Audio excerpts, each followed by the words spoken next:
So who is Matt Smith? He is he runs the number one team in Missouri.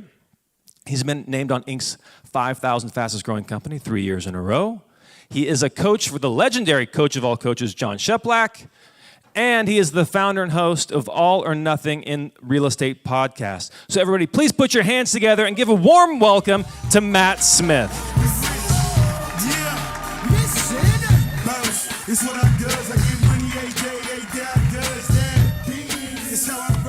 All right, how's everybody?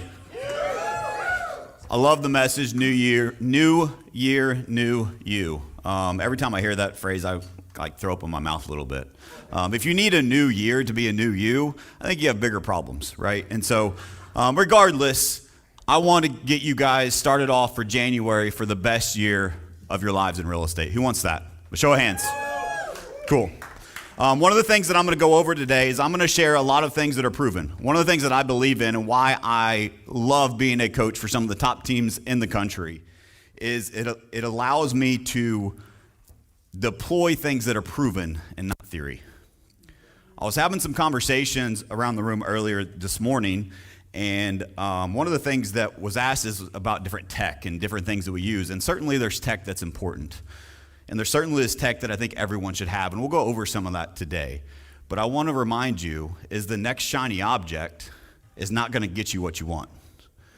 The one thing, and I was talking to the legendary Papa, Brent's dad, and he said something that really caught my attention because I believe in it. And he said something to the effect of, what's crazy is that who you become on the journey to success is something that no one can take away from you. And what I want to help you unpack for yourself today is how can we help you develop the skills within yourself through the actions that you take that are proven that I will share with you so that you can become a better version of you that no one can ever take away from you. Because if you want to have the best year ever, I know one way to guarantee that happens. You become the best ever. You guys with me? Cool. So today I'm going to give you a master class on lead conversion. Sounds really fancy. It's not. So I hope you brought something to take notes. I hope you brought something that you can actually register how you can apply these things to your business, because these are proven things that we are using in our business, and I'm using with some of the top teams that I coach in the nation that are getting real results. Every coaching client that I coached last year for more than 6 weeks grew their business in 2024. How many people grew their business in 2024? Almost no one, right? Like in the room, show of hands. Let's brag on you guys for a minute. Raise your hands. Awesome. Give them a round of applause. That's awesome. But if you were to look at the national stats, that's an oddity. That's not normal, right? Because it was just a challenging market. And so it's something I'm really, really proud of, and I want to share with you what they are doing every single day, what they're telling their agents to do, what their agents are doing, so that they can actually convert the leads into more money in their pockets. Who wants to have more money in their pockets? Cool. All right, let's rock and roll. So today I'm going to walk you through our exact sales process. Our team last year sold 643 units in a year where more agents got out of the business than ever before. Something I'm really, really proud of. What is crazier about that, anyone want to guess how many real estate agents are in my marketplace? We sold 643 units. How many agents do you think are in my marketplace?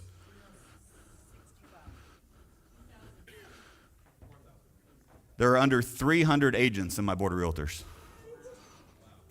What is your limiting belief? What is your limiting belief that is getting in the way of the success that you desire? Oh, you can't, because you can. Anything's possible. And so we're going to give you the proven sales process, exactly how we train our agents. Something else I'm really proud of. I just ran the numbers. Last year, the average agent on our team, net in their pocket, made 4 times the median income for our area with the team split. By the way, my listing agents get 30%. And they made 4 times the amount of money the median income in our area. So these things work. All right, so we're going to cover lead generation. We're going to go over prospecting, database management, pipeline management, lead conversion, and client experience. Those are kind of the highlights that we're going to unpack today. But I also want to ask you guys a favor. So originally when Brent asked me to do this, I was honored and blessed to be here, so thank you guys for having me. But it was going to be like a 40-minute speech, which is what I normally do. Then all of a sudden, hey, you've got an hour 45. So I'm going to deliver the best I can, but I need your guys' help. Can you guys help me keep up the energy? Can we make this interactive? If I ask a question, can we answer? Cool. Awesome. So all of this is just fancy things of what are the exact steps that I can help you get more money in your pocket? So let's break it down. Where does all this stuff come from? This isn't stuff I read in a book. This isn't stuff that I think will work. This is stuff that is proven, that I am doing right now alongside you. The top teams and the top agents in the country are doing it right alongside you. I've spent millions of dollars learning this information. I spent tons of time. I'm at all kinds of events. I'm a lifelong learner. So I want to applaud you guys for being here to learn. There's something I'm going to give you on the other side of that in just a second. So I applaud you for being here, but just being here sometimes isn't enough.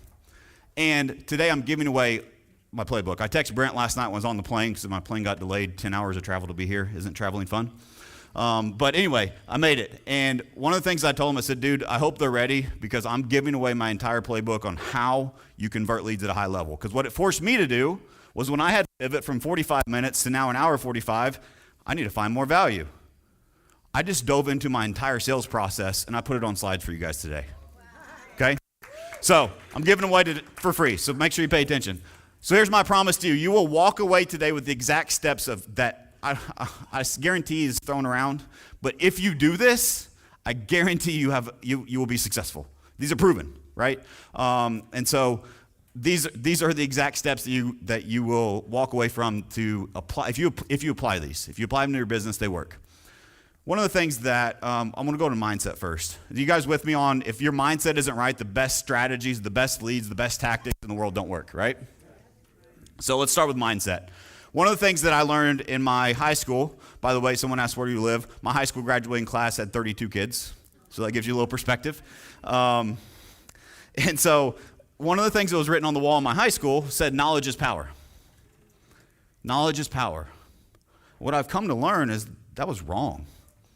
Knowledge is useless until you apply it. Just having the knowledge is powerless. But if you apply what you learn, that's where the real power lies. So what you do with this information you get today is entirely up to you. You guys with me? Cool. Before we get started, scan this QR code. Tons of resources that I'm going to give away for free. Actual documents that we use. Download them. Because we're going to be actually interactive today. Since you guys said you would participate, that's what that meant to me. We're going to do some role plays and some fun stuff. Because we're going to teach you how to convert leads. So there's all kinds of resources there. There's scripts, there's dialogues, there's things that we actually use that we will reference today. And I'll give you kind of depth of understanding so you can use it at a high level. We good? Everyone got it? I hope it worked. Sometimes they don't work. Okay, cool. All right. So let's cover lead generation. Who thinks they have, be honest, who thinks they have a problem generating leads, or if they generate more leads, they would have more business? By show of hands. If you generate more leads, you'll have more sales, right? Wrong.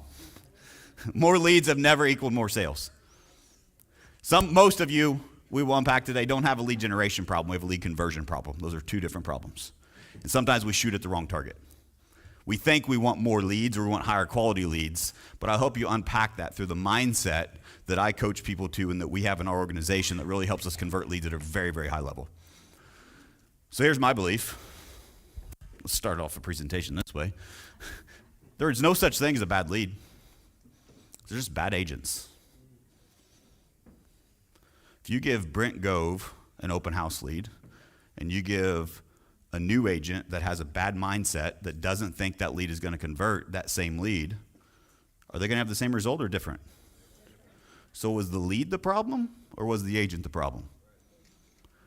So I started a presentation, it was called Conversion Con. It was on lead conversion that I was fortunate to speak at late last year. And I talked about shiny objects. I think we all struggle, and I know I personally have struggled with shiny object syndrome in my business, and I've always been trying to find what's the next thing. And I think there's a difference in innovation and making sure that you're not getting stuck in the past, right? And so it's a balancing act that I'm still trying to figure out. But one of the things that I started my presentation with that I think is relevant here is if you guys believe this with me, which you guys said you did, some of you are still wondering if you're going to like me or hate me. It's okay. But the shiny object that we all need as real estate agents, there is one that we all need. It's called the mirror. If you hold up the mirror and you're willing to accept extreme personal responsibility for everything in your life, including your skill, including where your business is, including where your health is, where your fitness, where your finance, where everything is in your life. The bad news is it is your fault. The good news is it's your fault. That also means you're the solution. Okay, so we're gonna go in depth today on how you guys can adopt some of these principles so you don't have to pay more money to sell more real estate. You guys with me on that? That's why we're starting here. Cool. So here's a quote that I came up with, and I've been proven right over and over and over and over again. The quality of the lead is determined by the skill and the will of the agent. Period. The quality of the lead is determined by the skill and the will of the agent. And so we'll talk about lead generation. I'll give you a few tips, but I want to really spend the majority of the time is on how to convert leads. Because I think just creating leads, we can do that later. Go to Brent's masterclass on open house. There's all kinds of ways to create leads. We don't have a lead creation problem. We have a lead conversion problem. Man, I'm just really starting this off really nice. You guys are going to hate me. I just believe in being honest and being truthful. And I think that if we're willing to own what the problem is, we're able to solve it. And I think the problem is we as real estate agents, especially during the COVID market, we had this sense of entitlement. We don't have to work that hard. Why do we have to call these leads? We have the expectation of this lead said they're not ready to buy or sell, and so it's a bad lead. And I think that's the wrong attitude to have. That's an entitled attitude. We have the wrong definition of what a lead is. And so here's my Starbucks story. I tell this every time I onboard a new agent to our organization because I failed as a leader in not setting the proper expectations for an agent, and I learned from my mistakes. And so I brought on an agent, and we were having our exit interview, and I'd asked her kind of why she decided real estate wasn't for her. And she said, it's just not what I expected. And I said, tell me more. What do you mean? She said, well, I thought I would put my name tag on, I would sit at Starbucks, and people would come up to me and say, you're an agent? Can you help me sell my house? And that's just not how it works, right? We all know that. So I use that as an example. It's an extreme example, but it's true. What version of the Starbucks story are we telling ourselves in real estate? And are we willing to own it? If we remove that sense of entitlement and we remove that false expectation that we have, then everything's ours for the taking. So what is a lead? What is not a lead? A lead, a lot of agents think that, I'll ask you guys, what's a lead? What do you guys think a lead is? This is the interactive part. You guys said you'd participate. Help me out here. A person. I like it. What else? Somebody that's interested. Name, number, and email. An opportunity. What's an opportunity? Okay, cool. So, guys, I already set the trap for you guys. So you guys already know where I'm going with this. But a lot of people think a lead is somebody I pick up the phone. They either call me, number one. Well, if they're not calling me, I'm like, whatever. I don't have time to work with them. Or we call them and we say, hey, you're interested in selling? And they say, yep, I want come out tomorrow. I'm ready to sell it. We laugh, but how many of us really have a little bit of that expectation, right? And so if we adjust that and we realize that a lead really is, in the way I run my business and coach people to run the business, and I'll coach you guys through today, is it's a name, number, and email, yes, but it's more than that. It's an opportunity that did some sort of activity that showed you they were interested in real estate. So my belief is actions speak louder than words. You guys have heard that over and over and over and over again, right? So I don't believe what people say. I believe what they do. And so were they recently visiting my website? Did they show up to an open house? Did they calculate a home value? What actions did they take recently that show me what they are versus me expecting them to tell me what they are? And I believe their actions, not their words. A lot of us, we'll unpack this later, but a lot of us, if we're honest with ourselves, are getting out-scripted by the leads. They are better at getting you off the phone than you are converting their objections into an appointment. All right, so let's talk lead generation quickly. Usually I have an illustration. You guys will draw a picture here. You guys seen a bar stool before? Right? Imagine having a bar stool and you have one leg on it. How well are you going to sit on the bar stool? Not very well, right? And so let's make sure we have a foundation. For a bar stool to be sturdy, you need at least 3 legs. You guys with me? So this is super foundational. If you don't have 3 sources of leads, then you do have a lead generation problem. But most of you have 3 sources of leads. So what are some of your lead sources? Let's hear them out loud. Open house. Past clients. Church. Sphere. Craigslist. Relatives. Social media. Online leads. Zillow. All those things, right? We have all those different ones. So make sure you have at least 3 of those. If you don't have them, you got to have expireds, FSBOs. There's all kinds of things that you can do to gather people into your database to create hand raisers so we can work your database proactively versus reactively. You guys with me on that? Do I need to spend more time there or are we good? Cool. So that being said, and you guys agree, we don't have a lead generation problem. We have a lead conversion problem. Let's solve it. Step number 1. If you had to pick to be, who's going to win? A proactive real estate agent or a reactive real estate agent? So why are we reactive?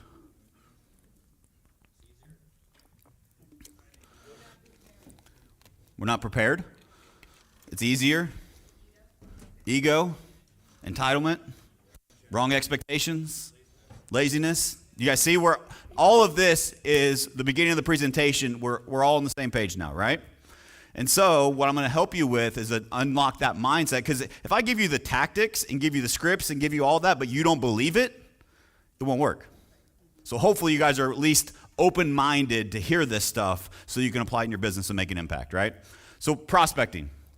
How about a prospecting plan that actually connects with human beings? Do you realize that every lead is actually a person? Crazy, I know. But they have a family and they have a job and a house and they're actually people. It's weird. So it actually connects with people and actually converts people to appointments. This is a pet peeve of mine. And maybe some of you are guilty, I hope not. If you are, hopefully it's the last day and this is a wake-up call for you so you don't continue to do it. This is your opportunity to have a new you after this new year. But calling a lead and giving up after 1 call. I call them, they didn't answer, they must not be interested. That sounds ridiculous. Let's pull up your CRM and let's go look at your leads and see how many of those you did that to. You guys with me? The open house, the person that came to the open house yesterday and you called them once, they didn't answer, so you just stopped calling. You guys with me? This is a problem. You see why we don't need more leads? We just need to work the leads that we have at a better rate. And I'm going to give you a proven system to do that. Number 1, what's rule number 1 on leads? I really work, we work a lot with online leads. I think open houses, relationship sphere, all that is crucial. But I really think this principle applies with that as well. But in particular with online leads, speed to lead. How quickly, let me ask you guys, how quickly should you call an online lead that comes in? Immediately. Immediately. And I'm going to give you some stats on why that is so crucial. I'll be honest with you. Let's use Brent, because we all love Brent. And Brent's phenomenal. He's got an amazing skill set, an amazing at converting leads, just an amazing human. But if you put Brent Gove against any of you on the same online lead, and he called in 30 minutes and you called in 30 seconds, who's going to win? Sometimes you don't have to be the best. You just got to be first. With me? This right here solves so many problems that we don't realize that we have. Because we think, somebody said, I'm not ready. You don't have to be ready. They're just a person. Let's have a conversation with this person, right? So speed to lead, here's some stats. And this is in sales in general, not specifically to real estate, but I think it's really impactful. The average lead response time, 47 hours. That's what your competitors are doing. Maybe that's what some of you are doing.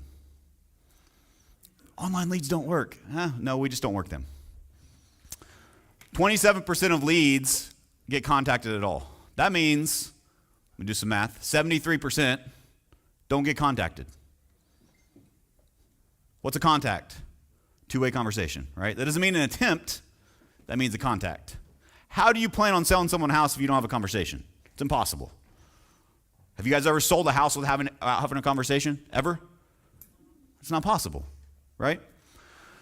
The likelihood of reaching shoppers or home buyers or sellers within 5 minutes is 10 times higher, 10x, than if you wait 10 minutes. You want to 10x your business this year?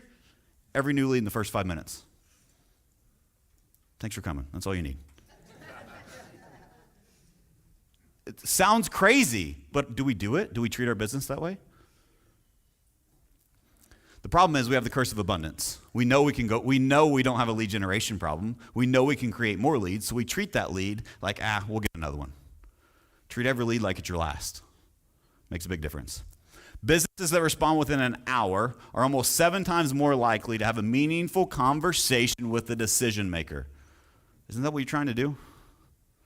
Meaningful conversation about the biggest purchase or sale of their life. You don't have to be best. Sometimes you just got to be first. Fast responders win 50% of sales. Calling after 30 minutes is 21 times less effective.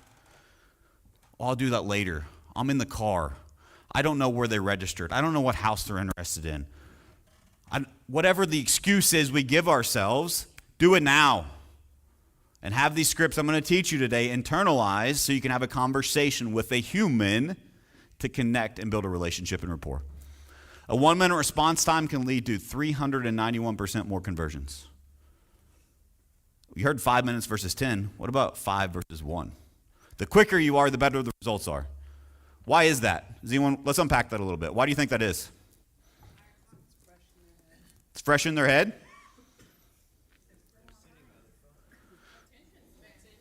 There we go. How many distractions do we have in day-to-day life? How many times has your phone went off since you've been here? Right? And so we misinterpret. This is where the mindset comes in. I want you guys to understand and think like a consumer for a minute. We think like real estate agents and it backfires on us. You got to think, you got to put yourself in their shoes. And I think that if you were to realize that it's called modality. We have so many distractions in day-to-day life. How many of you got kids? How many of you cook dinner? How many of you drive somewhere from time to time? Right? We have things that happen in our life. And so if I am interested in real estate and I'm an opportunity, to use your guys' words, I call them hand raisers, meaning I revisited a website, I saved a property, I calculated a mortgage, whatever that we have done to create, I walked into an open house, whatever those things are, whatever those opportunities are, and then I call 30 minutes later, what are the chances that I'm still top of mind thinking about nothing else but real estate? Very, very slim. So now we aren't handling the objections about buying or selling real estate. We're handling objections of I just picked up my screaming kids in the car, I'm at the McDonald's drive-thru, I got dinner cooking, whatever. We're handling objections that have nothing to do with real estate because we have this crazy thing called life. Because again, these are just people, right? 82. Let's talk about expectations. 82% of consumers expect you as a salesperson to respond within the first 10 minutes. I have a motto, exceeding expectations. That's what I choose to do to live my life. I hope I can exceed your expectations from the stage today. What if we could exceed the expectation of every consumer that we had the privilege of serving? How different would your business look? We'll skip that one. Doesn't matter. All right, 10-day blitz. So speed of leads, number 1. Number 2, let's build a plan. When we create these leads, this goes without saying, we need a CRM, right? So let's make sure not an Excel spreadsheet, get a CRM. You can get them for like $10 a month. It doesn't have to be the best, you just need one. And I'll tell you how to stage them and simplify it all throughout today. But you need a process for these leads you create. So what we have is a 10-day blitz. People call it 10 days of pain. I don't think we have enough pain in this business. I don't want to do something that causes more pain, right? So we changed the name. 10-day blitz. Really simple. Let me simplify it for you. For the first 10 days, we call, text, and email every single lead that comes in. On day 1, we double dial. You guys know what a double dial is? I did a study. Me personally, I'm not in production. I've been out of production for 4 years. I have a really, really good pulse on my business. I'm in it every single day. I just believe in growing people is my passion. And so I did a study because I wanted to get back in the trenches, so to speak. And I believe in leadership that there's only one way to lead, one way to lead, and that is servant leadership by example. And so I went back in the trenches and I started prospecting. I sold real estate. I set 30 listing appointments in 30 days with no new leads. And one of the things that I learned there is on day 2 and day 3, if you actually follow the plan. On day 2, on the double dial, my answer rates on the double dial went up by 67%. Well, they're going to think whatever excuse we tell ourselves. Guess what great salespeople are? They're great apologizers. Are you calling to help them? They raise their hand. I can't help them if I don't have a conversation. Guess how many times I got cussed out or hung up on the double dials? It just doesn't happen because I've built the skill to overcome that. Because they truly feel that I'm actually calling to help them. Are you leaving voicemail? After the double dial. Yep, you double dial immediately, voicemail, text, and email. If it's early in the morning, and even if it's not last minute of the day, on day one, I call again, right? And so I'll do that again. So it should be 10-day blitz. Like on the first day, you need to be a little more aggressive, right? A little more proactive. But call, text, and email every single day for 10 days. Pretty simple, right? We could all do that.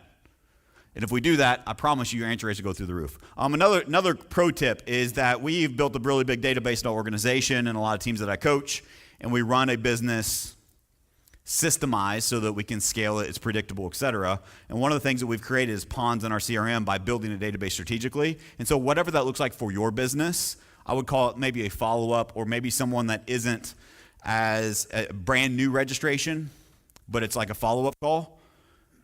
A rule that you should put in place, if you're committing to call one day, you commit to 3 days. It makes all the difference in the world. Because we call once and we forget, just like with the new lead. It doesn't have to be 10 days for these other leads, right? Or colder leads, whatever you want to call them. But if you do it for 3 days in a row, I promise you your results will increase significantly. Here's another mindset thing.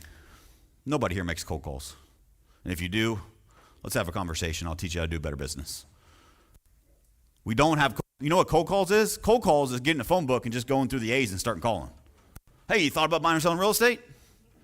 How many of you do that every single day? Then why does cold call still exist in our society? Why do we still say it's a cold call? In reality, it's a warm call. We are reaching out to someone that raised their hand and said, hey, I'm interested. That's it.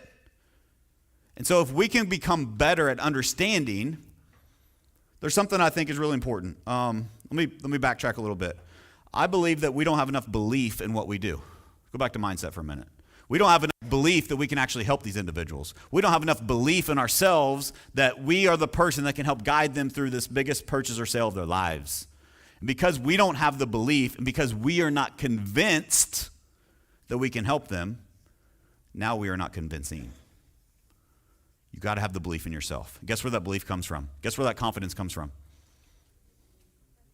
The actions that you take. Keeping the commitment you made to yourself. Really simple. Everyone's looking for confidence. It's in the mirror. It really is. All right. This is a saying that I think I've been saying a lot in the last 6-8 months. Maybe 12 months now, because the market shifts and changes. When I started my organization, I said, I don't want to sell people. I want to help people. And at any time in my organization, we would interrupt people if they said the word sell. We just don't sell. We don't believe in selling. Doesn't mean we're not great salespeople. We just don't sell people. We believe great salespeople help people. And so we'd replace the word with help. But I don't think people need our help in this marketplace. They certainly don't need to be sold. They don't even think they need our help in this marketplace. What do they need? They need to be led. So get out of the helper mindset and develop the leader mindset. They need your guidance to help them with the biggest purchase or sale of their lives. Be the leader that they need. Maybe it's not the leader they want. Maybe it's too soon. Whatever the objections are they're going to throw at you, you put yourself in a place of authority and leadership because that's what you are. You're a professional. Act like it. And you guide them and lead them through the process, it changes the game for you. So no more helper mindset, leader mindset. A lot of times when I'm talking lead generation, lead conversion, a lot of people say, well, how do we have better conversations? I don't know what to say. Anyone think they're going to learn what to say here today? Show of hands. Yeah? I hope you do. But a better question that we could ask ourselves, or we could ask, I do a lot to give back to this industry. I love it. It's a passion of mine. I get people reach out all the time, and I hope you guys reach out. I want to help. I just want to encourage you to change your dialogue and your thoughts. A lot of people ask me the wrong question. Hey, Matt, what do I say? Hey, what's the best lead source? I don't know your market. I don't know your skills. I don't know your systems. I can't answer that. But instead of saying, what is the best thing to say, realize that great salespeople ask great questions. So what questions should I be asking? The more questions that you ask, the better the conversations will be. The more leads you will convert, the more sales you will make.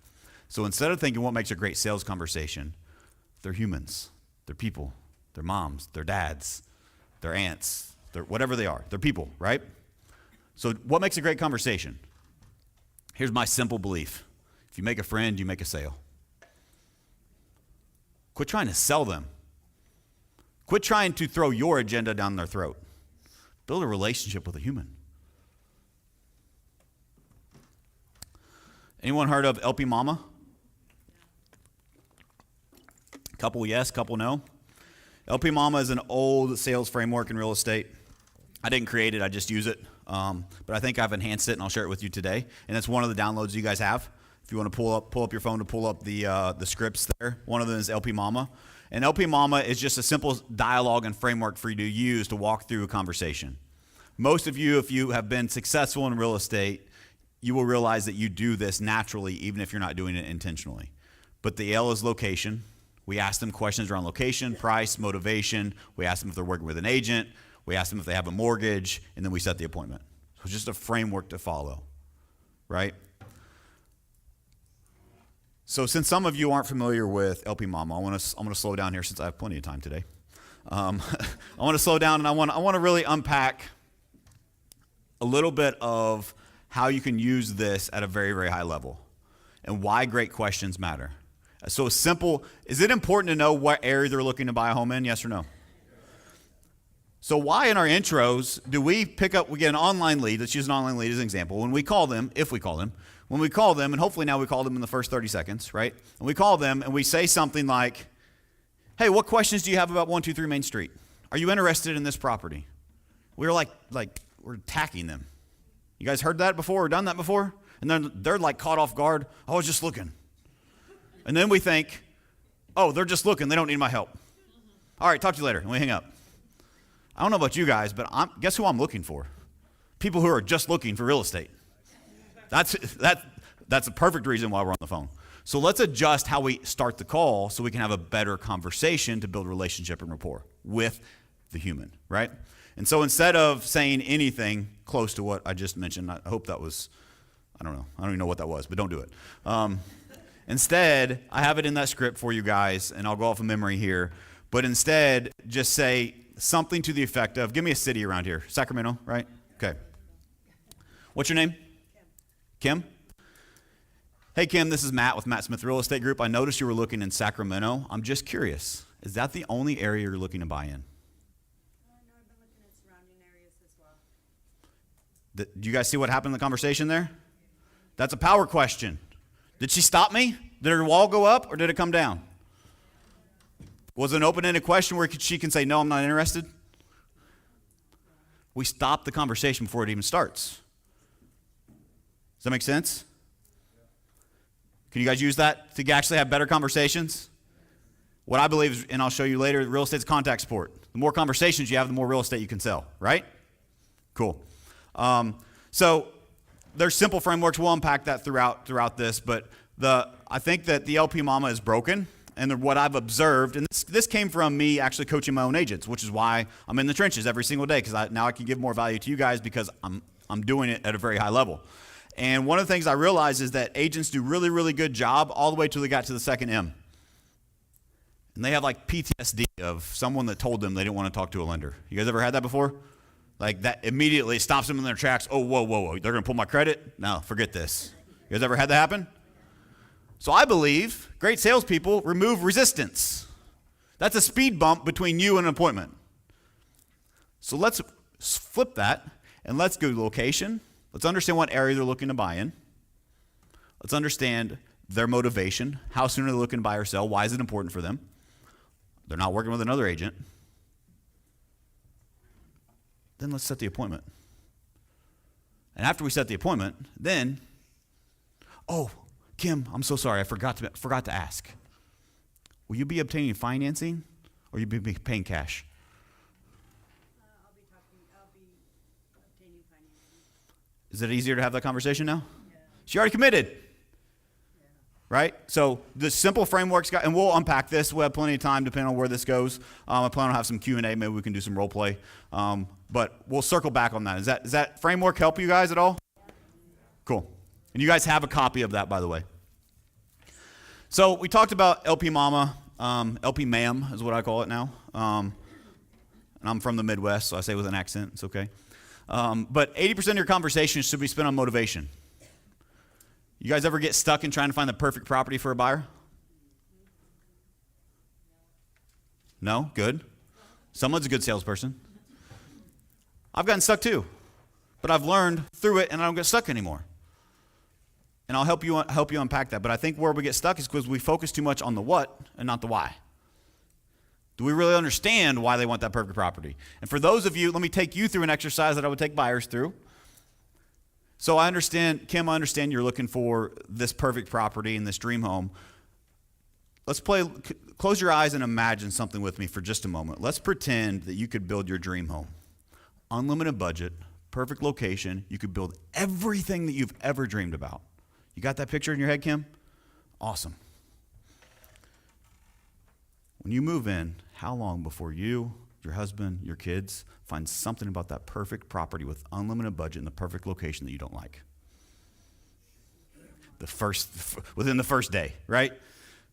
So can we agree, Kim, that the perfect property doesn't really exist? We're kind of looking for a needle in a haystack. It doesn't mean I don't want to find the great property or a property that fits your most important needs, but I want to make sure we're shooting at the right target. Are we on the same page here? I'm adjusting her expectations. Is that going to help you with buyers? If you use it, it will. And then I really want to unpack, so I think motivation. Motivation comes in so many different forms for buyers and sellers. But do we really understand what their pain is that they're moving away from or what their pleasure is they're moving towards? In the reality, that's why they're buying or selling real estate. There's one of those two things. And if you spend 80% of your time asking great questions to unpack their motivation, your conversations will go through the roof. You'll build trust. Their sales wall and sales skepticism will come down.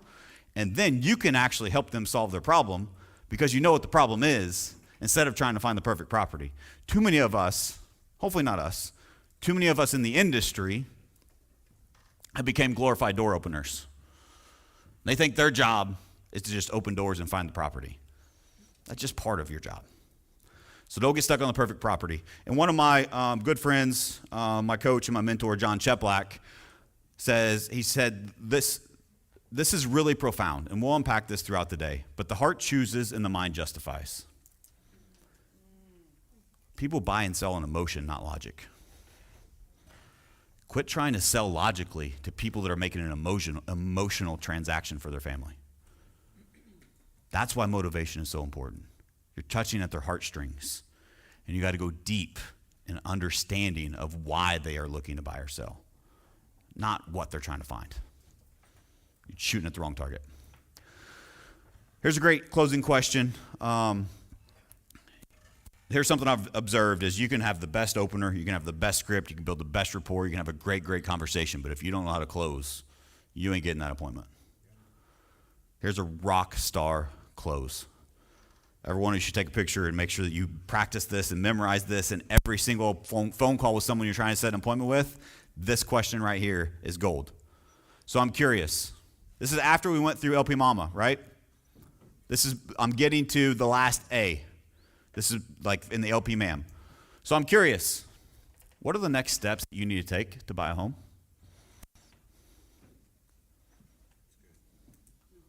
Well, that's a question. How do you set an appointment with a question? Because that leads to the most powerful thing that you can take and guide them through, which is the power of self-discovery. And whenever you ask that question, and I got thousands of call recordings to prove this, thousands. Whenever you do this properly, you know what they say every single time? That's a great question. I don't know. Why is that important? How many buyers and sellers think they need your help? Very, very, very few.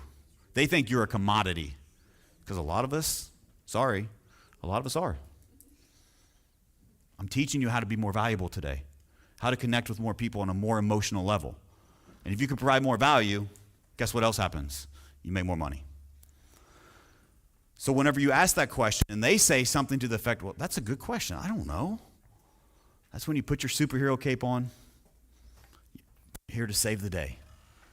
That's not a problem at all. So many of my other clients have felt the exact same way. But that's why I'm so glad we're talking today. That's where, and we'll get to this in a minute, you insert your unique selling propositions that you have. That's where our Buyer's Advantage program comes into play for buyers just like you. We've helped so many people through this exact process. It's normal for you to not know what's next. That's what I'm here for. And now guess what? Instead of you forcing them to have an appointment, guess what they're looking forward to? Wow, I'm going to meet with this person. They're actually going to help me.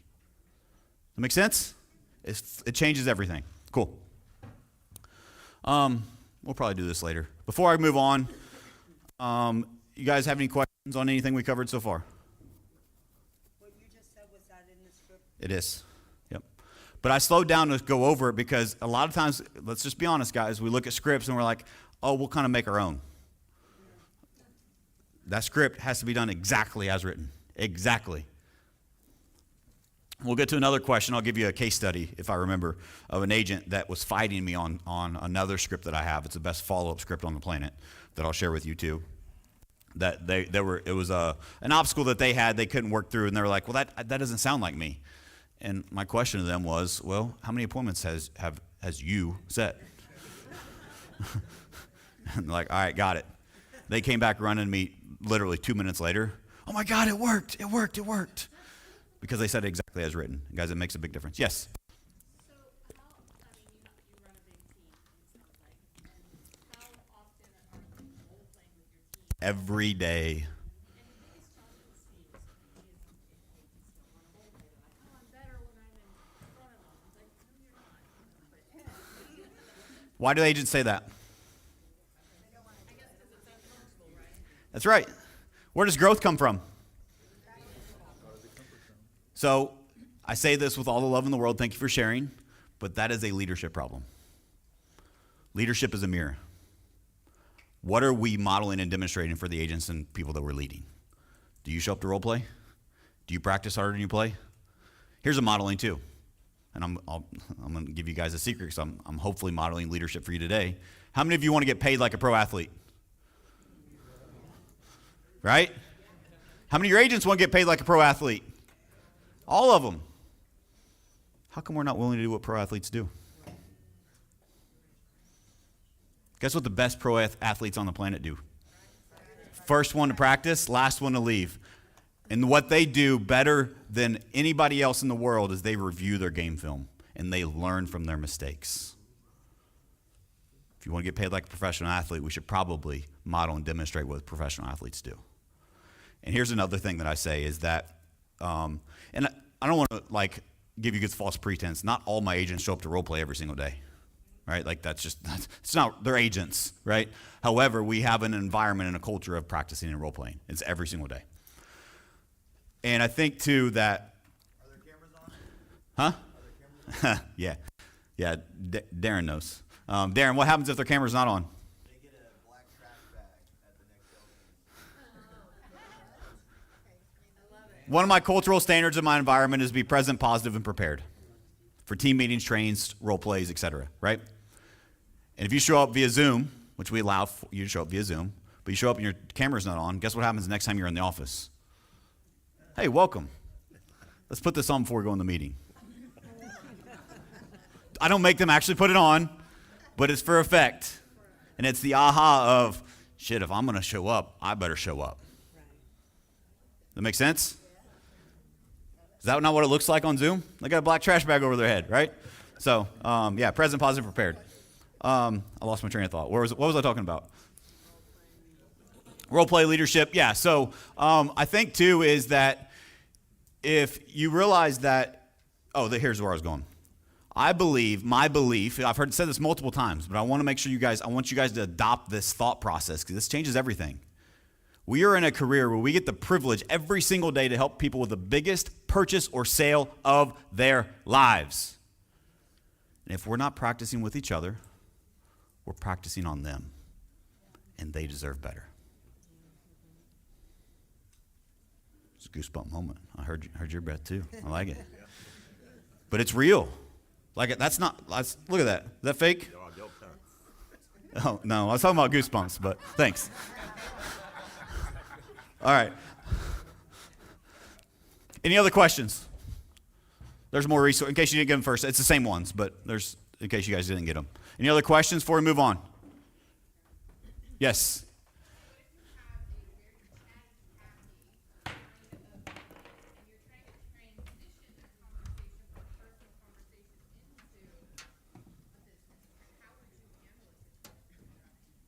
How would I or how would I recommend you? There's two different answers. Okay. How would I recommend you is I believe, let's go from helper mindset to leader mindset. Who's leading that conversation? There's the problem. And so by asking who is the leader of the conversation? The person that talks the most or the person that asks the best questions? So you got to ask better questions. And so if they're rambling off in left field, you just bring them back in by asking a very great, very strategic and straightforward question. What's your name? Candace. So Candace, as much as I value all this stuff that you're sharing, and it's all really important, and thank you so much for sharing with me. I really do appreciate it. I want to get back to the most important thing to help you take the next step in buying or selling a home, and then you go straight to a script question. You just stay back on track. Does that help? How do you help a buyer make a decision who are on a beer budget shopping for a champagne property? Yeah, beer budget, champagne, whatever. They have the wrong expectations of what a property is. So guys, this is all human behavior, right? And so it's leadership stuff.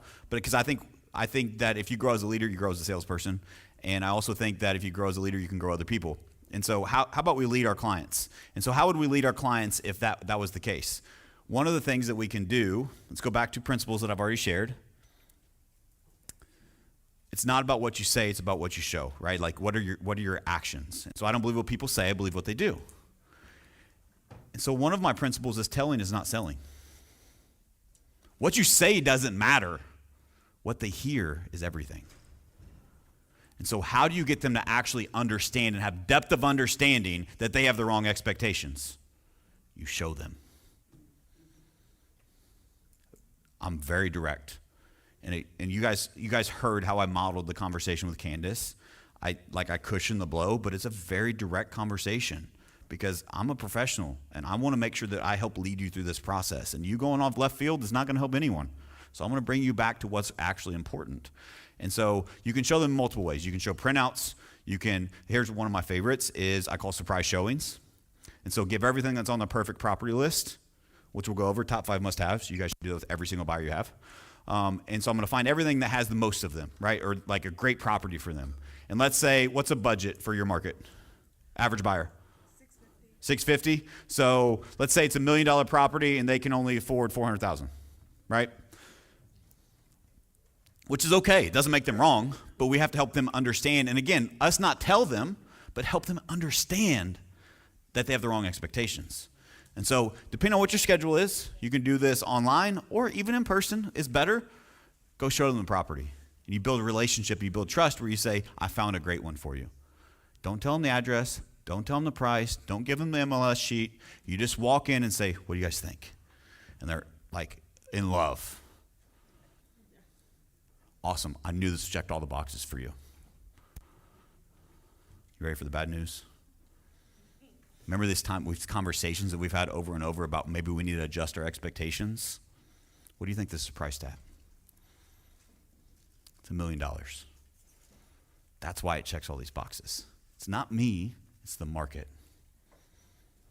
And I want to make sure we adjust our expectations. So of these top 5 must-haves, which of these can we remove so we can get you into the home that fits your needs? Which ones are most important? Which ones are least important? It's just a process of elimination, asking great questions. Cool. Really good stuff. Thank you guys for asking questions. All right. LP MAM script. I already went over this, didn't I? Yeah, so this is the script. And the motivation here, guys, is really, really lengthy. I did that for visual effect, but I did it because my agents, this is literally from my organization. My agents struggled with adjusting from a homeowner versus someone that's renting. And so I just spent a lot of time spelling that out. But the most important part of the motivation is like timing. And we have to, here's two things you need to write down when you're having a conversation, to go depth of conversation with buyers and sellers. Tell me more. What else? Tell me more, and what else? So when you're asking a question, I'm just curious, how soon are you hoping to have the keys to your new home? What are they going to say? I don't know, 6 months. Awesome. Why is that 6 months important to you? Oh, because of a job transfer. Oh, tell me more about that. And they say something else. What else? What else? Too many times we try to solve problems before we know what the problem is. We solve surface level problems, so we have surface level conversations. We have no depth of relationship with humans. That's why they don't trust us. Go deeper. All right. I already went through all this. You guys have copies of that too? All right, next we're going to go to database management. So I believe there's two parts to lead conversion. There's database management and there's pipeline management. What we've already covered is kind of database management. My definition of database management is from lead to appointment. So we're scripting, role plays, that sort of thing, right? So database management, your database is your CRM. So we kind of unpacked that, but I'm going to go deeper on that for you. So database management, how do you build a CRM that works for you? Instead of a CRM that's always behind, you never know who to call, you never know where it's at, how do you organize it? Raise your hand if you want to grow a predictable, scalable business. By show of hands. Awesome. If you don't have a CRM, you can't do that. There's no possible way. Because in order to do that, you need more people that are raising their hand about buying and selling real estate, right? You have to understand the importance of this, guys. It's crucial. Well, predictability comes from relationships, follow-up, follow-through, and my favorite, simplicity. Too many people overcomplicate everything. And one of my superpowers is I am really simple. But simple scales. And I get asked all the time as a coach, well, you just make that sound really easy. I'm like, you're welcome. You want to pay me double? I'm like, what do you mean? Well, I can make this sound so complicated and like a big calculus equation in this 38,000-page business plan that you would never do if that's what you find value. But instead, I want you to get results, and I think that's what's valuable. And so if I'm able to unpack those into actionable steps that you can take, that you realize they're simple, so you believe that you can do them, which one of those two are going to have a better impact on your business? Simple scales. My coach, John Cheplack, says the trick is just doing the next right thing right. How simple is that? That's coming from the number one sought after real estate coach on the planet, by the way. Just do the next right thing right. What is the next right thing? If you don't have a CRM, let's simplify your CRM. A, B, and C leads. Really simple. What's an A lead? They've told you they're going to buy or sell in the next 30 days. Pretty simple, right? What's a B lead? Next 30 days to the next 6 months. C lead, 6 months to 12 months. You guys with me? What do I do if I don't know their timeline? Have better conversations. Right? That's why you're not selling more real estate. We'll go through that in follow-up too. And here's the follow-up cadence for each one of them. Minimum. This is me being nice to you. And our organization is more strict. This is how I coach people. So if they say they're going to buy or sell in the next 30 days, you better follow up proactively every single week. Minimum. Within the next 6 months, 30 days to 6 months, every other week. And within 6 months to 12 months, every single month. Can you guys all do that? Can you build a simple system that reminds you to do that inside of a CRM through staging, lead state categories, whatever system you use? So whatever complicated system you have, my recommendation, throw it out. It's a new year. Let's have a new CRM, right? Let's simplify it so that we understand it, it's scalable, and our agents can actually understand it and follow up with it consistently. Darren? Can you give a quick example on how you would start a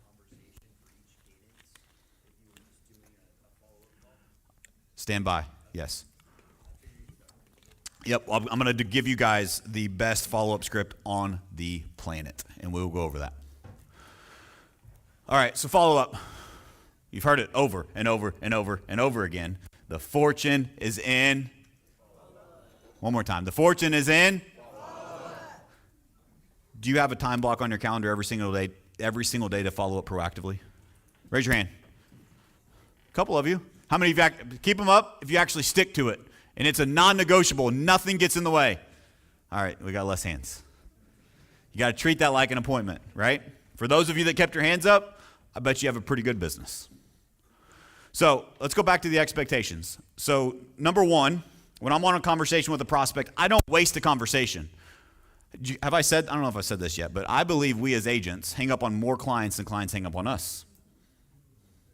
What? We don't hang up on clients? Yes, you do. Here's a hang up. You end the conversation with a lead, not knowing their timeline, not knowing their motivation, without a clear next step. That was a wasted phone call. You might as well just hung up, because now you're just chasing cats. Anybody ever try to herd kittens? That's how you run your real estate business. You're trying to herd kittens and put them in a bathtub. It's not fun, right? So instead, we want to make sure that we take advantage of the opportunity that we have with that person that's on the phone. Treat it like you're never going to get another one. And make sure you understand what their motivation is. Ask more questions. And if nothing else, if you get them at a bad time and they keep rushing you off the phone, which happens, be very skilled at getting a specific follow-up time that works for them. And then you actually follow up in that time frame, you already stand out. You're not a normal salesperson anymore. You've built some trust. Make sense? Cool. One of the things that I coach my agents to do is every single person that's in their pipeline, which we'll go pipeline management. Their pipeline is people they have met with, an appointment they have met with. They have scheduled follow-ups with each and every one of them. A recurring time on their calendar for the client and for the agent. It's a weekly standing meeting. It can be 10 minutes. It don't matter. We don't chase. We set proper expectations. How much quicker is that person that said they're thinking about buying in the next 6 months? But they met with you. You went through your buyer's consultation. We call them strategy sessions. Went through our strategy session to give them a strategy to buy in this marketplace. They signed an agency agreement with us.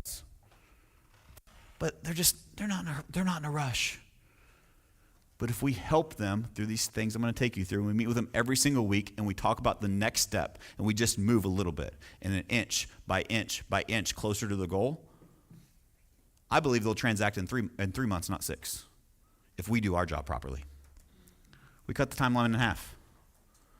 I don't know about my math, but that grows your business, right?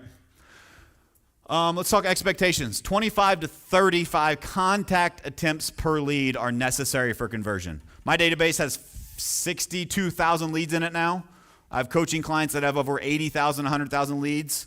And I work very, very closely with a database management company that manages 88 of the top, like 76 of them are in the RealTrends top 500 teams. They manage their databases, so we're talking hundreds of millions of leads probably. Guess what the average contact attempt per lead per closing is? The ones that actually close. It's 25 plus. There's a direct correlation with the more conversations you have with a person, the more people close. It's a contact sport. We give up too soon. Make sense? Let's go back to our expectations. What is a lead? You guys understand it's an opportunity. It's not somebody that's ready to buy today. So are we doing our job to remove those barriers and obstacles out of the way so they can actually do what they want to do? And why they raise their hand to begin with? Make sense? And always, always, always, this is all caps for a reason. Never end a phone conversation, a face-to-face meeting without very clear next steps. Next step, next step, next step. That next step can be a phone meeting, but you're going to remind them of that phone meeting. And it's going to be on the calendar.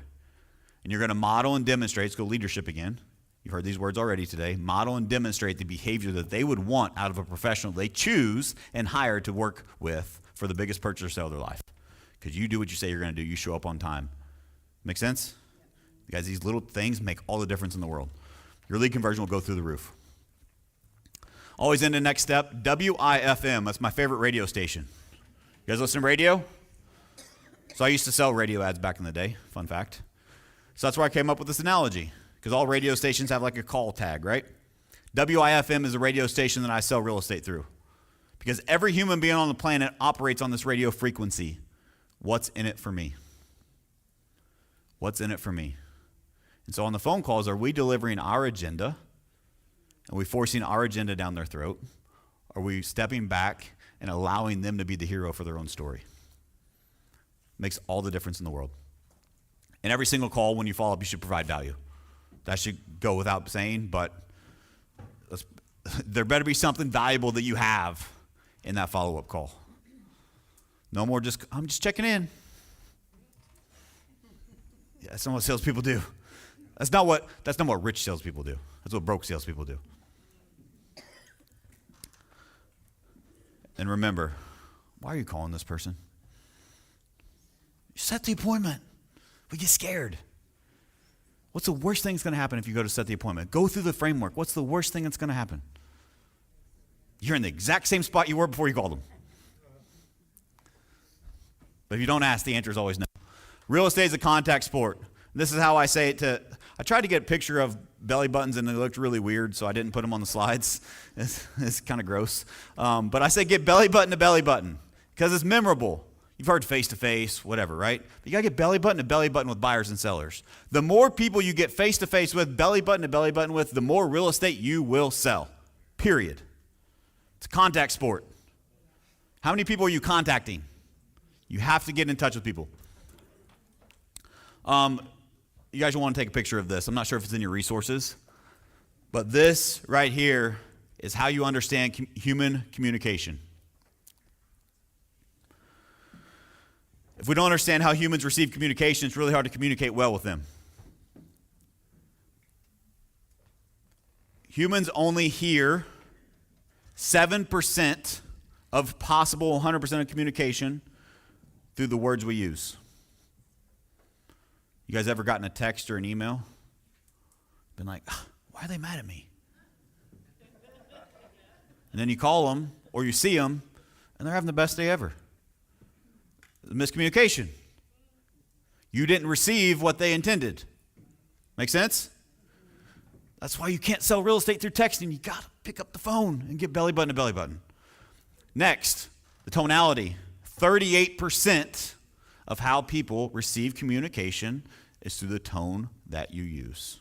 Your tone and pacing. That's why phone calls work better than text. Right?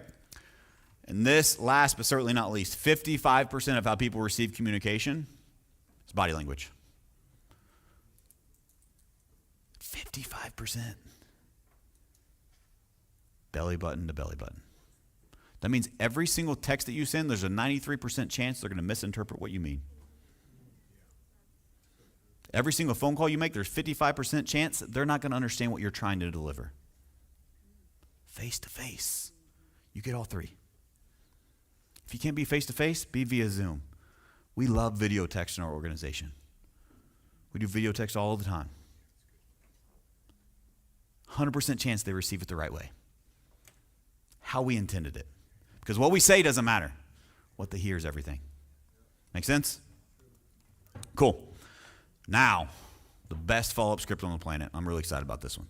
You guys have this in your packets. Can you guys see that okay? Cool. So, Darren, you asked me, how do we start these conversations? Here it is. So, Darren, I'm calling you back just like I said I would. What do I have to do to make sure that that happens? I had to make sure in my previous call, I set up the next steps. How many of your clients don't feel like fully trust you? You mentioned the budget earlier. You mentioned someone like going off track and talking way too much. Like, guys, that's just lack of trust. How do we build trust? There you go. Every single follow-up call should sound like this. And what it also does, the human psychology, I've done some NLP training too. And one of the things that it really does is it really in the back of our brain, when someone says that, it reminds us, this is a person I can trust. They're doing what they said they were going to do. How many of you want to work with people that do what they say they're going to do? Right? guess what they want to work with? Especially someone they're trusting to guide them through the biggest purchase of their life. So Darren, you had told me that you were planning to move to Sacramento by summer. Is that still your plan? Yeah, it's still kind of up in the air, but that's the main goal. Awesome. And you had said that you were buying because of a job transfer. Is that correct? Yes, yeah, and that still is the plan. Still know if we're in the city or kind of in the outskirts. Awesome. Pause from role play for a second. You guys see the difference in that follow-up versus your normal follow-up? Did I say, hey, I'm just checking in? Hey, Darren, just following up. How's your day? That doesn't get you to where you want to go. Next, Darren, I was thinking about you because. Here's where the value comes in this conversation. How many follow-ups do you need to have?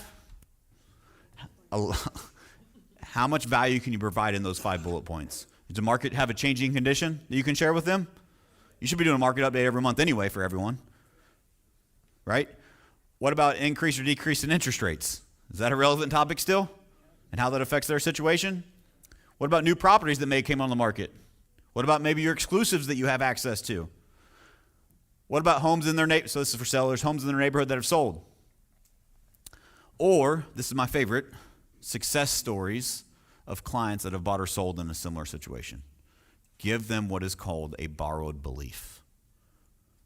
You have any buyers or sellers right now that are just kind of like deflated because they can't find it, or they don't know if they just don't know what to do? They need some hope and inspiration. You guys have successful stories. If you don't have them, your team has them. If your team doesn't have them, your brokerage does. If your brokerage doesn't, somebody in this room does. Steal their stories. But facts tell and stories sell. We need more hope and inspiration, so share successful stories to give them that borrowed belief. And that's where you spend the guts of this call. And each one will look different, right? You can't do the market update every week, right?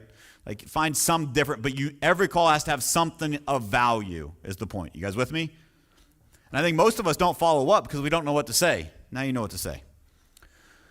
And then after we go through the value, so Darren, I'm curious. Did you want to be moved to Sacramento by the summertime? Or do you want to start the process at that time? Yeah, I mean, ideally, we'd like to be moved in by then because I'm starting my job. Perfect. Thank you for sharing that. I just wanted to clarify. Do you guys see what I did there? What did I do? I'm condensing the time frame. I already know this stuff. Great salespeople ask questions they already know the answer to. But I'm reminding him. And instead of telling him, I'm asking him. Because now he's saying it. He's thinking about it. Make sense? And then when he says that, if he's going to buy a home in the summer, what do I need to pivot to right now? I need to build a plan for him.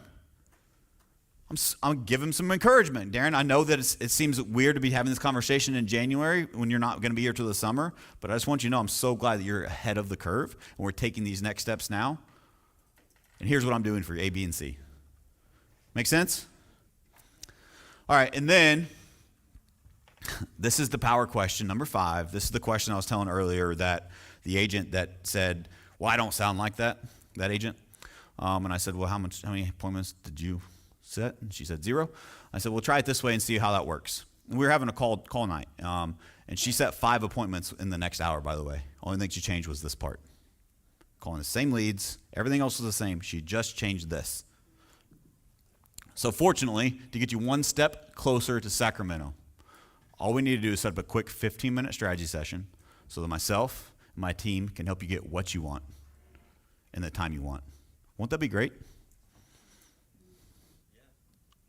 What else can they say? Does that make sense? Guys, we overcomplicate this. I'm playing chess, not checkers. But have I provided value in this? Have I reminded them of their motivation? Have I reminded them of their time frame? I'm not forcing them to meet with me, but I've delivered value where they want to. See the difference? Cool. And then number 6, too, I have to say, won't that be great? So back to the story of that agent. She came running to me. She was all excited. She's like, holy, she cussed. I won't cuss because I know Brent doesn't like it, but she was like going crazy cussing in a happy way. I can't believe it. It worked. And I said, what worked? She said, I said, won't that be great? And guess what they said? Yes, that'll be great. And she was, so anyway, but she's like, I would never say that. Well, now you do, and now you set appointments. So you're welcome. And then after that, alternative choice close. If you guys aren't using this, write that down. Alternative choice close. How you close is everything. You don't work off of their calendar. They work off of yours. You're a leader. Quit being a helper. That doesn't mean we're not flexible. That doesn't mean we stick to it. How I put this into practice as an example was I had a rule. When I first started in real estate, just a little backstory is that as a single agent, my very first full year in real estate, I sold 74 homes. And I worked blood, sweat, and tears, daylight to dark. Some of you may, like from that, the value that I gave you, there's access to like a private group. Make sure to join that. I provide value there for free. Also, I have a podcast if you guys want to check it out, All or Nothing in Real Estate. And if you go back and listen to episode 1, I share my story more in depth. But I was just, life's hard for all of us. We all have a story, not a pity party, just it is. My back was against the wall when I got into real estate, and I had no choice but just fight or flight, and I'm a fighter. So anyway, I was working daylight to dark, and I remember going through my very first full year and thinking, as reflecting, I had a newborn at the time, and I'm like, man, I can't remember the last time I seen her wake up or the last time I put her to bed. I was just working way too hard. But it was a sacrifice that I made to get to where I'm at. And one of the things I want you guys, while I'm sharing that with you, I'm going all over the place, but while I'm sharing that with you, it just came on my heart, is that, guys, you don't have to work harder. If I knew what I know now, I could have worked 25% of the effort and had double the results. That's how impactful this stuff can be to your business. One of the things that new year, new you, I think a lot of us are thinking about health and fitness, right? And so one of the things that I learned from my health and fitness coach is that sometimes I'm a high achiever and I want to push myself and I like doing hard things. And so I just do more and more and more and more and more. And he said, Matt, whoa, more isn't always better, but better is always better. Maybe you don't need to work more. Maybe you don't need more leads. Maybe you don't need to make more calls. Maybe you can be more efficient and you can be better with the ones that you're doing. Make sense? Cool. Man, there's a lot of resources. I want you guys to have lots of resources. It's all the same stuff. All right, qualifying the leads. Reminder of this quote to bring us back here. The quality of the lead is determined by the skill and the will of the agent. You guys with me on that? You guys believe me in that? The leads aren't the problem. By the way, all the leads that you have, everyone else in this room also has it. You guys know that? The average lead is in almost everybody's database because they're searching here, they're searching here, they're searching here. They're going to this open house, they're doing that thing and this thing and that thing. Does that make sense? So if we're waiting on the better leads, we're waiting on the wrong thing. Instead, let's work on something that can never be taken away from us, and let's become better. Let's build the skill. Let's have the will to do the speed to lead, to follow the proven plan, to follow up consistently. Make sense?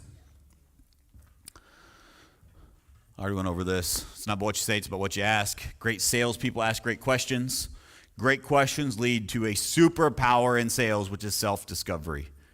When they say the answer that you already know that they should say, game is over. But if you say it, they may not hear it. Make sense? Too many times we want to come in and be the hero. We want to be the savior. What I'm encouraging you to do is just ride alongside them, be the leader, and allow them to be the hero of their own story. Instead of you trying to feed your ego, let's allow them to self-discover what they're looking for and why. Allow them to be the hero in their own story. Telling isn't selling. Outdated scripts and dialogues don't work. I'm going to let you know a secret. Those scripts, they're phenomenal. But those scripts don't work if you don't understand the nuances of the things that I'm sharing with you today. The conversation matters way more than the script. Something I do with all of my agents that we bring in, we onboard agents once a month in our organization. One of the things that I go over with them, I still do it personally, is scripting. And I think that it's a lot of people get stuck and they sound like robotic. I think they have to read the script exactly how it is. But the reality is most agents would do better without a script if they just internalized it and they realized that the most important thing is to actually be present in the conversation. If you're present in the conversation with a human, and then you follow the talk tracks, that's where the magic happens. Conversation first, script second. Make sense? Go deep, not wide. Tell me more. What else? It's like I wrote this presentation. We've already covered all this. Build rapport and trust. Show genuine and authentic interest. Do you genuinely care about these humans? Do you genuinely enjoy what you get to do? Can you guys feel the passion for what I get to do? Literally, I just had a goosebump moment sharing with you guys from here today. I can't make that up. I'm here because I want to help. Do our clients feel that when we're working with them? Find common ground, really simple. Conversation needs to feel natural and personal. Mirror and match energy and tone. You guys know what mirror and matching is? Yeah. Someone give me an example. What's mirroring? That's matching. Yes. Mirror their body language. If someone comes in and they're all excited and it's Gene Frederick up on stage, you can't just be an Eeyore, right? And you just got to match them, right? You got to make sure that you're matching their energy. You got to be a chameleon a little bit. It doesn't change who you are. You're just trying to be more authentic to them, and so they feel a connection, right? In mirroring, you guys ever get stuck in a conversation? Let me help you. You guys ever get stuck? Show of hands. Who gets stuck in a conversation like, oh, and we panic. I don't know what to do. Those of you who didn't raise your hands, you're liars. We all get stuck. I'm going to give you a hack. Next time you're stuck and you're like, I don't know what to do, repeat back the exact same thing they said to you and add a question mark at the end. It gives you time to think and process. And they know that you heard them. So Darren, what I heard you say was, is that correct? What's going to be next now? But what does that do to that person? If I were to do that with you, now you feel heard. Because too many of us listen to respond instead of listen to understand. So that shows that I actually understood what he was saying and actually heard him. So it's magic. Cool. Active listening. Guys, we got to have empathy for their situation. I know there's all these crazy stories we got to deal with. And I think I got this from Brent, actually. We all have heard buyers are liars, sellers are worse. That's what broke agents say.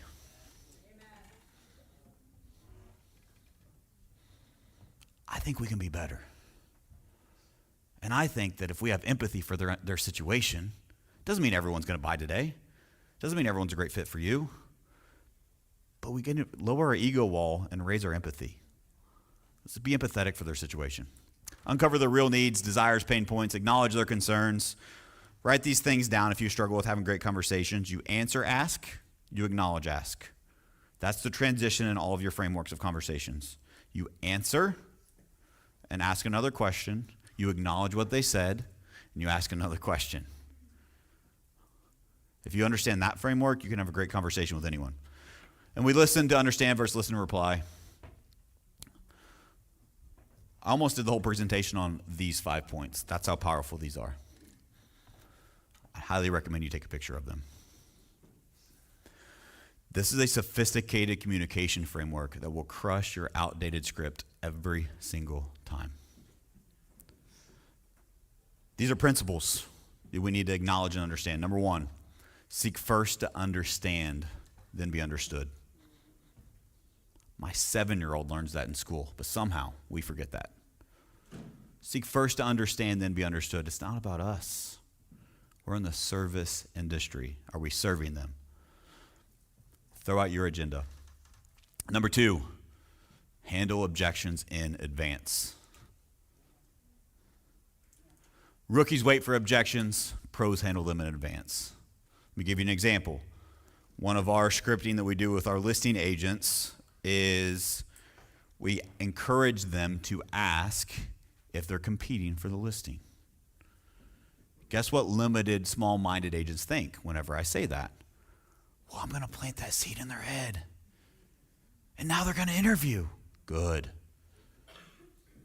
If you don't have the confidence in yourself that you don't want them to interview 3 other agents, that's a you problem. Do you really want to work with someone just because you got lucky? How much difference is the relationship if they did interview? You guys ever wanted an interview? The relationship's way different. We're in control. But what really happens when you show up and you deliver and you follow all this stuff, and I'll give you some presentation stuff here in a minute. You go through all the stuff that we went through today. When you show up with that person and you have the confidence in yourself and you ask them, I'm just curious, are you interviewing any other agents for the job? Most of the time, they're like, I haven't even thought about that. I don't know yet. Cool, move on. I'm not offended. I may even give them a name or two because I'm going to win. But whenever I have that confidence, when I ask that, guess what they never do? They never interview anyone else. It's crazy because I don't have the scarcity mindset. Handle objections in advance. Other objections. What are some objections you guys are getting right now with your buyers and sellers? Rates are too high. Rates are too high. What else? I didn't hear that. No money. No money. That's a tough one. We need to get you some better leads. I take back everything I said earlier. Maybe when a buyer is sarcastic and you're following all the things that you're suggesting to us, that they just want to be spicy and sarcastic. I'm not a great fit for everyone. So honestly, and I tell my agent, sorry Brent, whenever you listen to this, but we'll have a rule, no assholes. We don't work with assholes. We just don't. And so we just don't have that scarcity mindset. And so honestly, when you have that honest conversation with those people and you do it in the right way and you approach it, you don't be the jerk and don't be confrontational in a bad way. You ask great questions and be like, what I'm hearing from you is that you're not really understanding the importance of any of these things that we said. And so I'm just curious, maybe we're not a great fit. Maybe could I get you with another agent? Most of the time, they're like, oh no, I didn't mean it that way. I'm sorry, what do I need to do different? And now, who's the leader now? Or you move on to someone else that actually is going to listen. Either way, it's a win-win, right? So interest rates. You guys know interest rates are going to be a conversation with almost every person you talk to, right or right? Why are we trying to avoid it? Lean into it. Start with it up front. Handle objections in advance. Hey, I know that you're probably curious about interest rates in today's high interest rate economy. And that's completely normal. Guess what just happened? You entered the mind of the consumer. Wow, they know what I'm thinking. Versus them having to tiptoe around and not tell you the real reason why they're not wanting to move forward in one way or another, which may be interest rates. Don't wait on objections. Handle them up front. Number 3, base your next question on their response. Base your next question on their response. This is where we go way, way, way wrong. We think it's about what we say. And we're not in the conversation, and we're looking at our script. All right, next I got to do price. Next I got to do price. And we don't hear what they said. It's a conversation. It's really, really simple, but the better that you get at that, the better conversations will go. Listen to understand versus listen to reply. Allow them to be the hero of their own story. You are just the guide. They are the hero. Step to the side and say something and I learned this from John Cheplack. It's just an honor to ride alongside you. It's just an honor that I get to ride alongside with you with the biggest purchase of your life. They feel special. They should. Number 5, great salespeople ask great questions. You have 2 ears and 1 mouth for a reason. You should be listening twice as much as you talk. If they are talking more in the conversation, their perception of the conversation is it went way, way better. You ever had a conversation? Does anyone record their phone calls? One hand. All right, we need to have a conversation. How do you listen to your game film if you don't have any game film? Every single one of our phone calls in our organization is recorded through our CRM. They have dialers. It's recorded. Huh?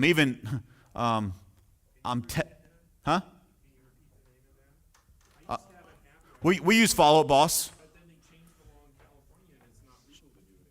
Yeah, I don't know the laws. I'm not a lawyer, so that's on you. I'm just saying that I know that there are systems out there that allow for that, and you consult your attorney, whatever that is. But if you can get consent from opt-ins with all this TCPA going, I don't know what all that it means for you guys in California. I don't have a clue. But if you have recordings of your conversations can be improved. Guess what we play in a lot of our role plays? Guess what we play in a lot of our sales meetings? Recorded calls. Real time. So that we can learn from them.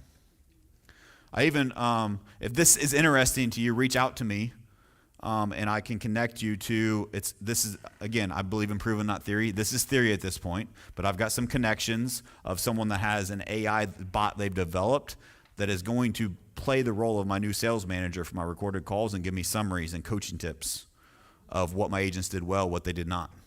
So I'm really excited what that would look like, because now I don't have to spend hours and hours listening to calls. Someone else can, and they give me the highlights. So TBD on how that works, but it looks like it will work really, really good. But great salespeople ask great questions. And if you don't have your calls recorded, it's really hard to improve your calls, right? So make sure that you have some way of recording, and you need some way of improving. Even if it's nothing other than, has anyone ever botched a phone call before? You're like, oh. Right after, you're like, I wish I would have done this. Why didn't I do that? And we're like cussing ourselves, right? The good news is that's how you improve. So stop, write that down. And you know how I have gained a little bit of skills I've been able to gain? I've just screwed it up so many times. I've learned how not to do it, right? It just takes action. Self-discovery is the number one way to get a human being to make a choice and to take action. That's what we're trying to get buyers and sellers to do, right? Self-discovery. So great questions. Ask open-ended power questions. I've demonstrated some of those here today with you guys already, but stop asking questions, especially in your opener, that give them a no, that they can give you an out. Stop it. It just doesn't work. Build rapport, uncover issues, and learn their motivation by asking open-ended questions. We already covered this, but this is just another slide because it's really important. So I was wondering, what are the next steps you will need to take to buy a home? They will almost always say, I don't know. And it puts you back in a position of power where they realize, I do need help. 80% of your conversation should spend on motivation. Heart chooses, mind justifies. Don't get stuck on the perfect property. All right, let's have some fun with objections. Guys, most objections are not objections. I used an objection earlier. Did you guys hear it? Just looking. That's not an objection. Let's think about that for a minute. What do we want with buyers and sellers? Do we want people that are looking for real estate or not looking for real estate? Okay, so that's the simple one. But also, most objections are disguised as sales skepticism. What is sales skepticism? Do you know where we rank as real estate agents on the level of the trust of the consumer and salespeople? Just barely above used car salesmen.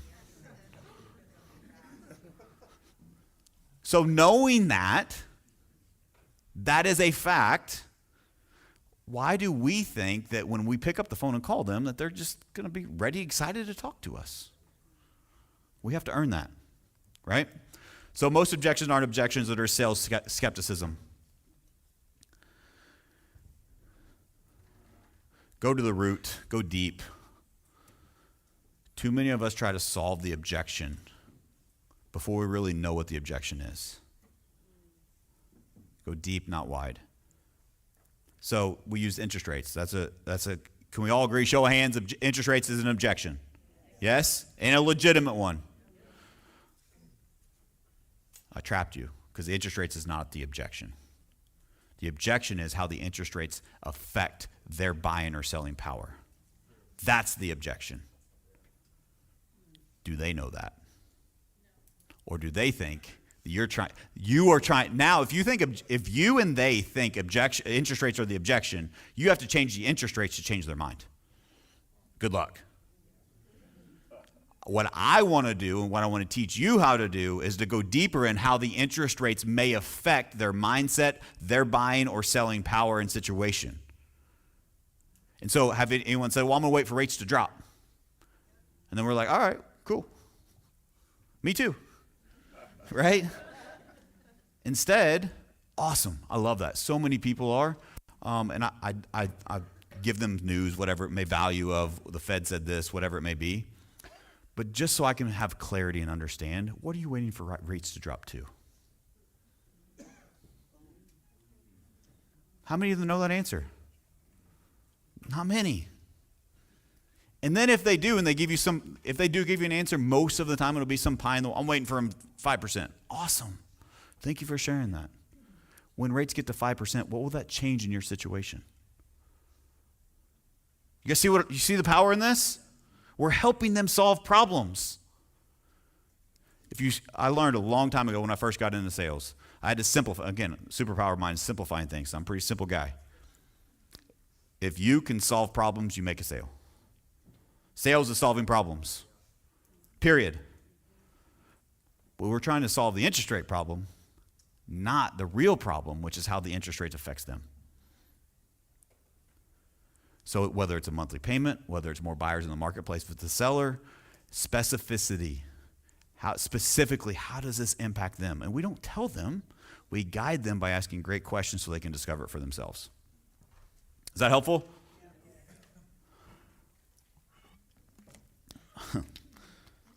Guys, stop being surprised when we get an objection on the phone. We're at an open house and they got their wall up. Oh, I don't need to sign anything. Right? Why are we surprised by that? Why? We know that we are trying to help them. We know this and we know that, but they don't yet. Have some empathy. How many of you have made how many of you bought a car in the last couple years? It's a big purchase, right? When you look online and you register as a lead to look for a car, are you excited for that car salesman to call you?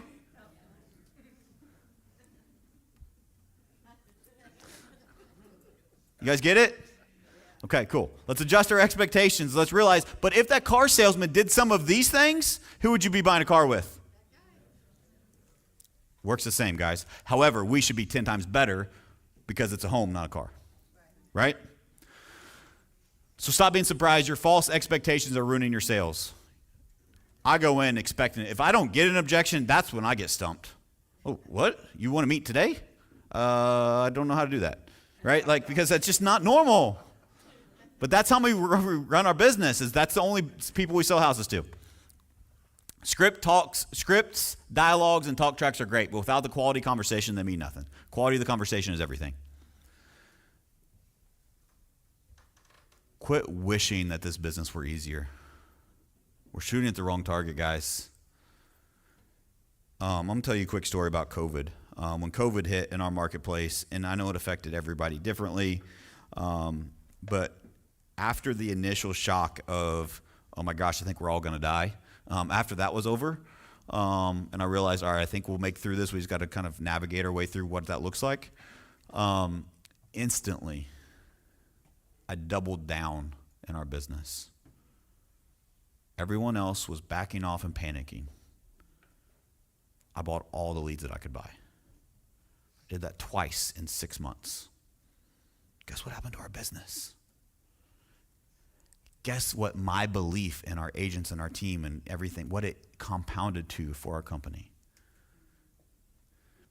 Don't wish it were easier. Right now in this marketplace, I told you in my first full year I sold 74 homes. I'm not saying that to brag. I'm telling you it's truth. It is what it is. And I worked really, really hard, and I'm really proud of that. But one of the things that really strikes me that I see a mindset gap in a lot of agents is that they are like, well, this market's hard. It's tough. My first year, guess what everyone told me? Oh, you should have been here 2 years ago. It was so easy. Guess where my business is today? Because when I started, it was hard, and I was forced to become better. And guess where theirs is? It's a blessing. Don't wish it were easier, wish you were better. No one can ever take the skills that you grow and adapt during these hard times away from you.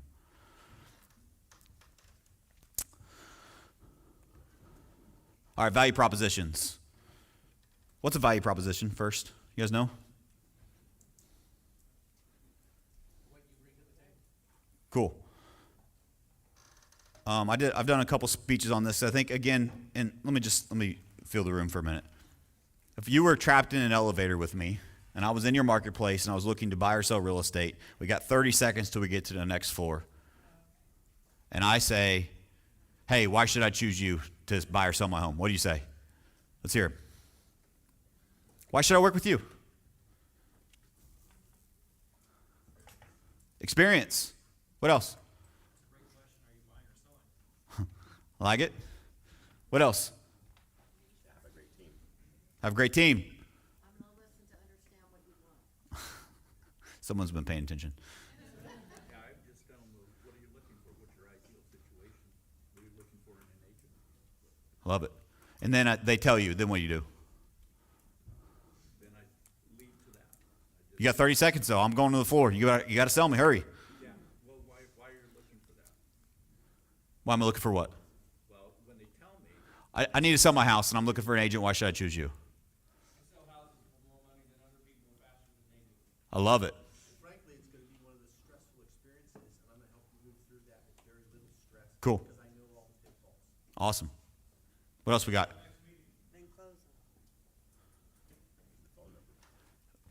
Is it fair to say that most of us kind of panicked and froze? And, I don't really know. Is that fair? Guess what I've asked this on stages many times, and guess what I normally hear? I'm the most experienced. I sell a lot of real estate. I'm trustworthy. I'll tell you the truth. It's just what I hear. Any of those thoughts popped in your head? Be honest. It's okay. It's not wrong. I just think that from this room, we can raise that bar, and those should be what they expect. That shouldn't be a value. That should be an expectation the consumer has for someone that's helping with the biggest purchase or sale of their life. Right? So I think we can do better. So I believe that we'll help you develop some value in just a second. But I also believe understanding why value is important and how to articulate it matters, which is why we did that little exercise. Because you can have the most value in the world, but if you don't articulate it, it will never be appreciated. Value unarticulated is value unappreciated. Value unarticulated is value unappreciated. You can have the most value on the planet, but if they don't understand the value, it's not valuable. All right, so my slides are out of or whatever. We'll roll with it. So the thing that, when we're talking value proposition, so like as an example, I love the people that ask questions, that you should. That's a great question. What is it that you're looking for? Right? Let's ask them. But then we got to get value at some point. We got 30 seconds and they're getting off on their floor and we're never going to see this person again. Right? How do we give value? And that's not a realistic scenario, but if we know it at that level, how much better are we able to articulate it? So I don't even sell real estate. Okay? Just transparently. I'm in the trenches every day, but I don't. I coach and train my agents and I coach other team leaders. But I know my value proposition from my organization like the back of my hand. If you're a seller, guess what? I believe I have solved every problem for every seller. I call it my worry-free listing program. Do you guys have something that's called, like, is buying or selling a home stressful? Is there a lot of worry? I'm so glad that you asked. That's one of the reasons that we have a worry-free listing program at Matt Smith Real Estate Group. You got to have a name to it. I'll unpack that in just a second for you guys. I have a slide of it so you guys can copy it. Cool. Pipeline management. So database management, we'll get to value propositions in a minute, but database management is lead to appointment. So pipeline management is appointment to close. They're separate. They're different. We treat them the same. Pipeline management versus database management. Oh, there we go. So what should you be tracking in your organization? You want to grow a scalable business? These are the things you should track. How many dials, conversations, appointments set, appointments met, signed, under contract, and closed. Here's an example of my team so far this year, the first 15 days of the year. 22 agents. We've had 694 conversations. Tell me this stuff doesn't work. 16.7% of our conversations led to an appointment. It means for every 100 people we talk to, 17 of those we set an appointment with. Pretty crazy, right? I teach them the same stuff I'm teaching you guys, right? So this is I was talking to someone earlier, this is Sisu is what we use if you want access to that. Like I don't have anything to do with them other than I've used them for a long time and I highly recommend them. I can get you a link to get you a discount. Just see me after and I'm happy to give you that if you're looking for something to track your numbers. But you see we have all those numbers tracked and I know the conversion metrics of all those numbers, not for our entire organization and for all my agents. I know how many conversations we've had, texts we've sent. I have data. I can run a business off of data. I can't run a business off of, well, I think I did. Here's an example of one of my agents. This is for her business last year. She set 100 listing appointments in 1 year. She met with 84 of them, 54 of them signed, 49 of them under contract, 31 of them closed. Do you know your numbers like that? Would it be beneficial if you did? Guess what else I can help coach her to now? Since I know that, how many of those 100 people do you think will list their home this year that she met with? There's 69 people there in a gap, people she already did the presentation with. But now that we know that, she's going to follow that follow-up script and provide value so that she doesn't have to get a new lead to get a new appointment. She can convert the appointment to a closing. Make sense? And this is our entire organization for last year. All of our metrics, so you guys can kind of see. Everyone asks me, what should the metrics be? People run their businesses in different ways. This is just transparency. This is our metrics for our entire organization last year. You have the percentages for each on the buyer side, seller side. Pipeline management. This is one of my agents, Kent. Dude's a workhorse, and he just works and works and works and works, and he wasn't getting the results that I thought he should. And so I dove into his business. One simple change changed everything. He writes his hot list every single day and puts it in his pocket. Who are the next 5 people that are going to transact? And what are your next step you're going to take with them today? Pretty simple. But how many, when I asked that, like, oh, I don't know. Because we're just, like, he was just going and going and going and wasn't pausing to say, am I actually calling the right people with the right intent, have the right conversation? It's really, really important when you're doing presentations and on the phone. You get one shot at a first impression. You better make it count. You only get one shot. Make sure you're prepared. All right, so you want to take a picture of this. This is, in order for it to be a hot buyer or a hot seller, in our organization, these things have to be done. Too many people to find a hot buyer or seller, and they're like, well, they told me they want to. Awesome. But are they actively looking at homes and ready to submit offers?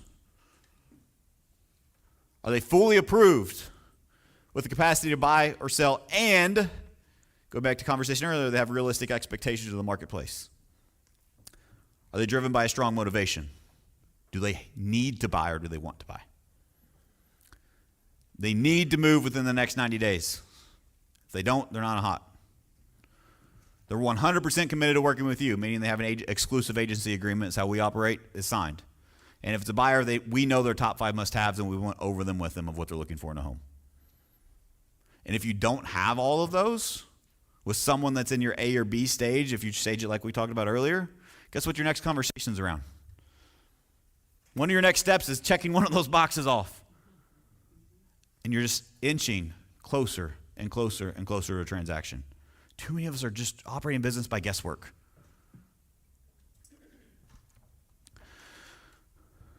Here's how important it is. Here's transparency. $4 million is a lot of money. Guess what I found when I analyzed my numbers for my business? Going back and looking at my numbers, I believe it was 2 years ago, maybe 3 years ago, there was a 12-month period where our appointment set to closed ratio, because we track everything, was really high. Like, we did really good. But we did it for 12 months. And so we've proven that we can do it. One of the standards I live my life by is that my accomplishment is my new standard. So it's not some pie-in-the-sky number that I came up with, but I compared that to where we were appointment set to closed in 2024. Nothing else changed. No more leads, no more conversations, just sticking to the standard we've already proven we could do and getting our pipeline from appointment set to closed was over $4 million in commission to our organization.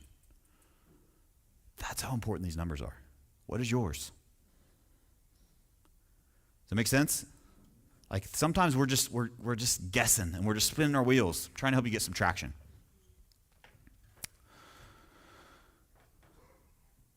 All right, so pipeline management. For listing appointments, make sure you have a pre-listing presentation. You have a pre-listing process and you have a listing presentation. You guys have that? Okay. Here's examples of what we send for our pre-listing packet. It's an automation that gets fired off every time we set an appointment. I'll go over what they are in a second. Let's play some guess what it is. Number one. I'll just go through it. We're running out of time. It's a video that introduces you, your team, and your background. Client reviews and testimonials. A copy of your marketing plan. List of your sales from the last 12 months. Samples of your marketing pieces that you have sold. And the contract so they can be prepared to sign when you come out. If you don't know where to start there. And every single listing appointment, they get that before you go. Most of them you win before you show up. Guys, your presentations are everything. Make sure you nail them, especially in today's society. We worked really hard to get to the appointment. Let's make the most of it when we're there. Let's build a relationship. Let's nail the presentation. Skip that. Here's our worry-free listing. I talked about creating an irresistible offer. What sets you apart? Going back to the elevator conversation, unique selling proposition. Here's our worry-free listing Here's our worry-free listing program. Number one, we offer flexible commissions. We let you pick the package that works best for you in your situation. We're not a one-size-fits-all company. Here's the secret. You think we flex up or down in commission? We flex up, but it's flexible. You guys hear me? Cancel anytime. I'm not going to hold you to a contract.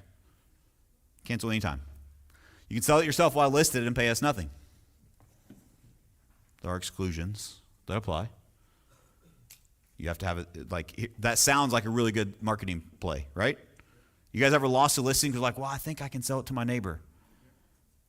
This allows you to go ahead and get the listing, and you can put exclusion. Let's put the neighbor in. If they buy it, I'll do the paperwork for this fee.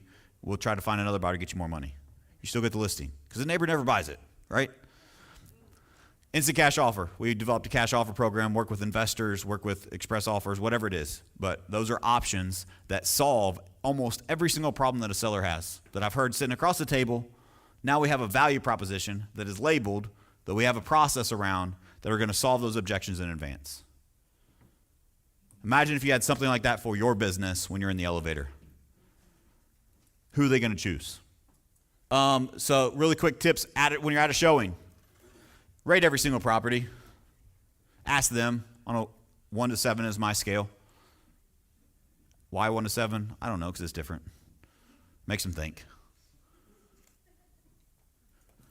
Rip up the paper in front of them if it doesn't meet a 5 or above. If they say, oh, that's a 4, and there's another one that was a 6, oh, thanks for telling me. Right in front of them. What does that do? It eliminates it. You guys ever had buyers like, my brain's exploding. I'm leading them and helping them eliminate what doesn't work because they told me it didn't, right? Another top 5 must-haves.